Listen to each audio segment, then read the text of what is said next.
SK news Telugu ఛానల్కు స్వాగతం. అనంతపురం జిల్లా కళ్యాణదుర్గం మండలం ఉప్పొంక గ్రామంలో ఘనంగా ఏకలవ్య జయంతి వేడుకలను జరుపుకోవడం జరిగింది. ఈ వేడుకలకు ముఖ్య అతిథులుగా కళ్యాణదుర్గం ఆర్డీఓ రాణి సుస్మిత, డిప్యూటీ తహసీల్దార్ వెంకటేశ్వర్లు హాజరయ్యారు. కార్యక్రమంలో భాగంగా ముందుగా ఏకలవ్య విగ్రహానికి పూలమాలలు వేసి నివాళులర్పించారు. పూజా కార్యక్రమం నిర్వహించడం జరిగింది.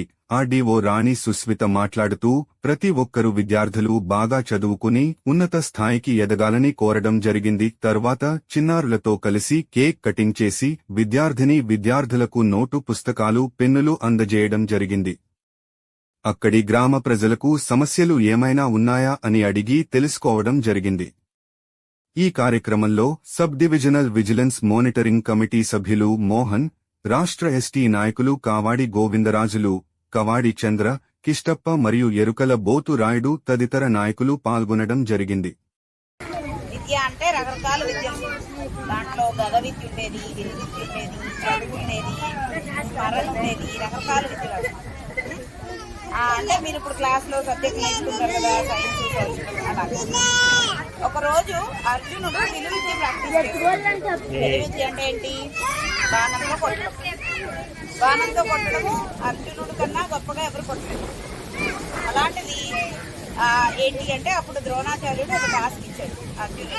ఏంటంటే ఒక కుక్క నోటిలో కంపల్సరిగా ఒక బాణం కొట్టుకు అది ఎలా కొట్టాలి అంటే కుక్క చావుతుంది. బాణం మళ్ళా తీసి బాణం రిటర్న్ వచ్చింది. అంత నాగ్గా కొట్టాలి అని చెప్పాడు అన్నమాట. చెప్తే దాన్ని అర్జునుడు ఎన్నో రోజులు ప్రయత్నించి ఒక బాణం కొట్టగలిగాడు. తర్వాత నెమ్మదిగా ఎన్నో నెలలు ప్రయత్నించి 2 బాణాలు కొట్టగలిగాడు, 3 బాణాలు కొట్టగలిగాడు. ద్రోణాచార్యుడు చాలా గర్వంగా ఫీల్ అయ్యాడు అన్నమాట. ఏంటి అంటే నా శిష్యుడు అర్జునుడు 2-3 బాణాల వరకు వేస్తున్నాడు, కూడా కలగడం లేదు, అంత నెమ్మదిగా బాణం వేస్తున్నాడు, అంత యాక్యురేట్గా బాణం వేస్తున్నాడు. కానీ ఒకరోజు అలా అడవిలో వెళ్తుంటే ద్రోణాచార్యుడికి ఇంకో కుక్క కనబడింది. కుక్క నోటి నిండా బాణాలే ఉన్నాయి. ఎవర్రా ఇంత స్పీడ్గా వేశారు అని నెమ్మదిగా బాణాలు తీసి కుక్కని అడిగితే కుక్క దారికి పెడితే వాళ్ళందరూ ఒక తెగ మధ్యన ఒక విలుకాడు ఉన్నాడు. ఆ విలుకాడు దగ్గరికి వెళ్ళాడు. ఈ పేరేంటి అని అడిగాడు. ఆయన ఏమో కాళ్ళ మీద పడిపోయాడు.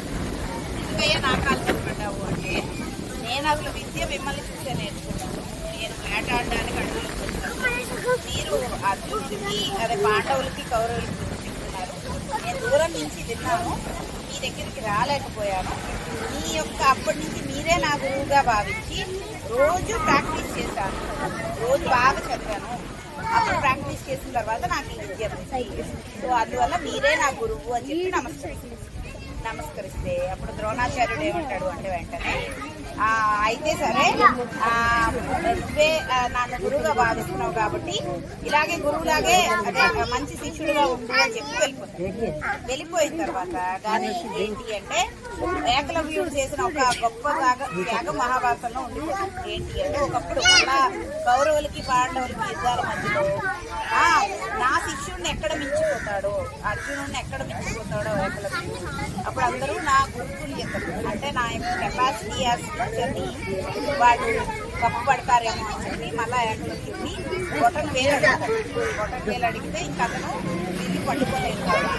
అంత అటు పట్టుకున్నా కూడా అంత స్కిల్ ఏకలవ్యుడు ఎంతగా అతను బొటన్. సో ఇది అసలు తరతరాలుగా ఎన్నో తరాలుగా చెప్తున్నాం కదా. అండ్ ఏంటి అంటే మీకు ఎందుకు చెప్తున్నాను అంటే మీరు అంత చక్కగా చదువుకోవాలి, ఫస్ట్ అంత కాన్సన్ట్రేటెడ్గా చదువుకోవాలి, అంత పేరు ప్రఖ్యాతం తెచ్చుకోవాలి. ఇందాక అన్నట్టు డాక్టర్లు అవ్వాలి, ఇంజనీర్లు అవ్వాలి. అవుతారా? అది